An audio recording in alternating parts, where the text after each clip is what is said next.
You're listening to Montreal Now with Aaron Rand and Natasha Hall on CJAD 800.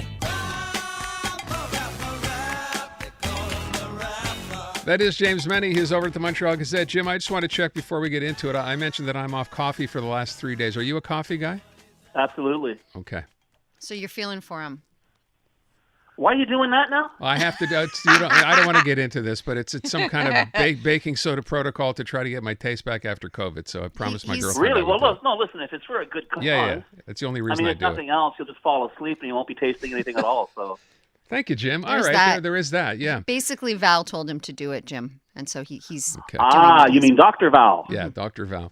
To which some texter wrote, "Just smelling coffee makes me want to think coffee. Just thinking about coffee makes me want coffee. Just talking about coffee." So I get it. Please don't send any more of those in. Absolutely. All right. So we found out around noon today, David Johnston, there will be, in his mind, no need for a public inquiry. Public hearings is pretty much all we need. The Prime Minister reacting, here's what he said. Understandably, Canadians have had many questions over the last few months, and that is why we launched this process.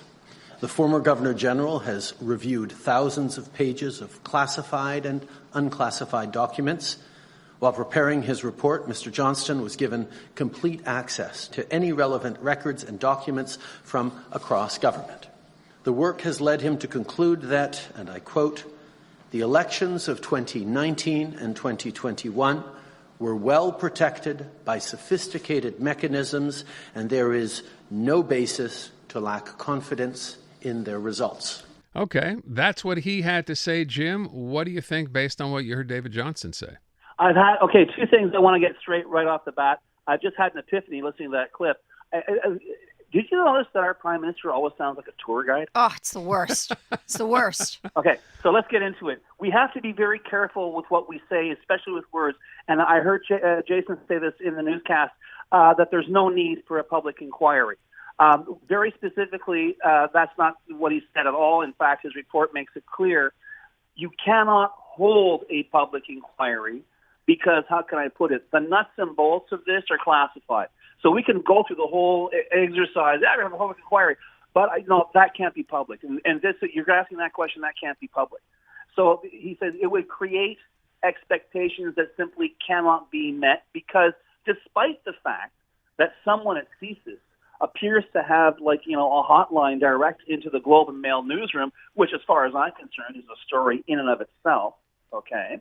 A lot of this stuff is like secret. It's like spies and stuff, right? It's not overt interference. It's covert interference, and we're placing a lot of faith in the veracity of these reports. And Mr. Johnston addresses these reports saying they're not complete, and that it's possible that some of these things may have been actually dropped maliciously. He's not entirely certain. He's not pointing figures, but he's saying that what you are seeing in the media is not the complete picture, which is fine, okay? And people can turn around, as did Pierre Poilievre.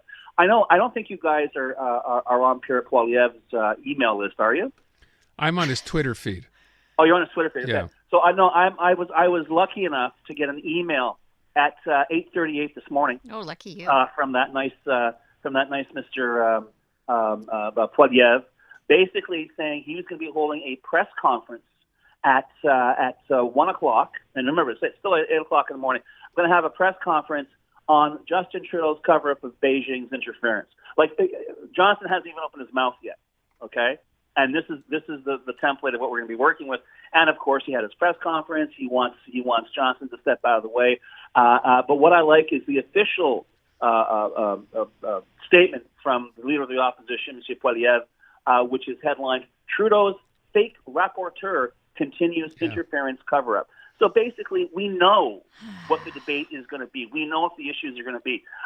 Is Pierre Poilievre concerned by the alternative that Johnston has offered, which is to have public hearings on all foreign interference? And one of the things that Johnston uncovered during his examination of the facts. It's not just the People's Republic of China that's having a field day trying to interfere in governing in Canada, but also Russia and North Korea and Iran. And he would like to have these hearings. He'd like to have members of the Chinese community, the Iranian community, the Russian community, or people who are affected by the Russian community, and so on. In other words, perhaps broaden the scope. And I think in this particular instance, quite rightly point out that, the Chinese government is not alone on this.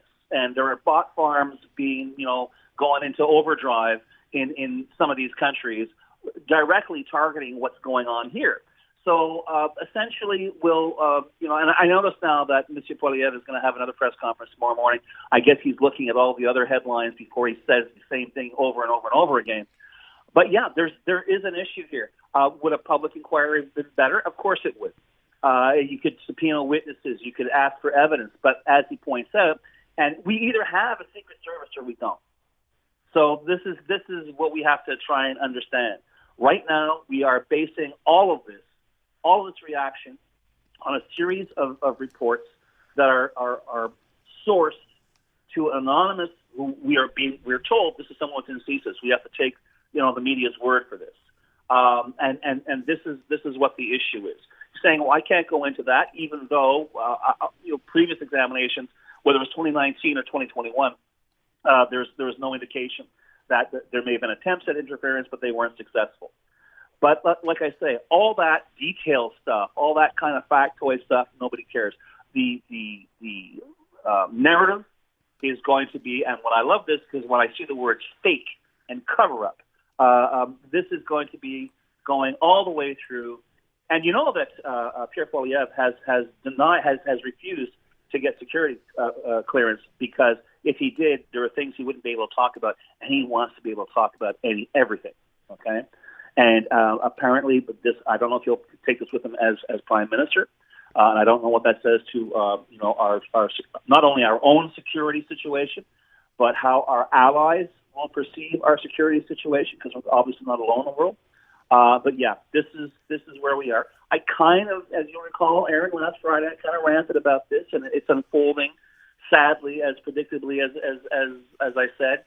But on the other hand, I think if we at least throw light on whether it's the People's Republic of China, whether it's Russia, whether it's Iran, whether it's some other country, I think we need to know this, because I think the vast majority of Canadians they'll shrug when you talk to them about this, because it doesn't really affect them. But it does, because there's a lot of stuff they'll be seeing online that is bogus, that is fake, as M. Poilievre likes to say. However, as I say, the Chinese government's not the only one involved in this, and who knows who in this country has benefited from that kind of interference. So, well, and it's supposed to happen in a 5-month window. Once again, another reason why I don't think we're going to have an election this year. But there you go. But honestly, I'm not surprised that there's no public inquiry. I am kind of surprised, sort of semi-surprised, about the public hearings. But once again, it's proof that you should be careful what you wish for, because perhaps in the end, David Johnston will give it to you.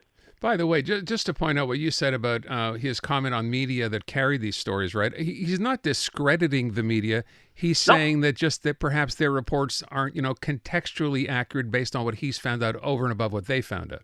We've been in situations, we at the Gazette have been in situations where we have received, say, we've got a source and we've got parts of the puzzle, but not all of the puzzle. And the book says, you know what? You can't hook it all onto your source. You should do your due diligence. You should try and fill in those pieces of the puzzle and make sure that everything is absolutely bulletproof before you hit send, or back in the day before the presses started rolling. I don't know what happened at the Globe and Mail. I don't know what happened at Global TV.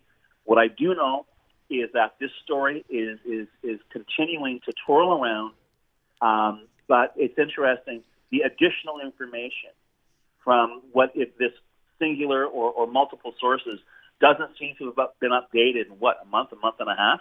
You think there might be more? I don't know. I'm just speaking as an editor here. But normally when you have that big a bombshell, generally it's good to do a follow to keep the story alive. Now the only thing that's keeping the story alive is the call for a public inquiry into something that apparently we don't know anything about. Yeah. All I know is that people are not going to take away any of the details from this story. It's simply going to be that Trudeau's buddy Johnston decided Ski not buddy. to call. Exactly. Cottage Decided neighbor. not to call for an inquiry. No one's going to retain the fact that there can't be a public inquiry because of so much of the Yeah. information being But as confidential. I say, and we just began, and honestly, it's easy to slip into that vernacular. He says it's not necessary. No, he didn't say that. No, It's he not didn't. possible. He didn't. Yeah, exactly. James Mennie, the Montreal Gazette. Thank you, Jim. Adamat.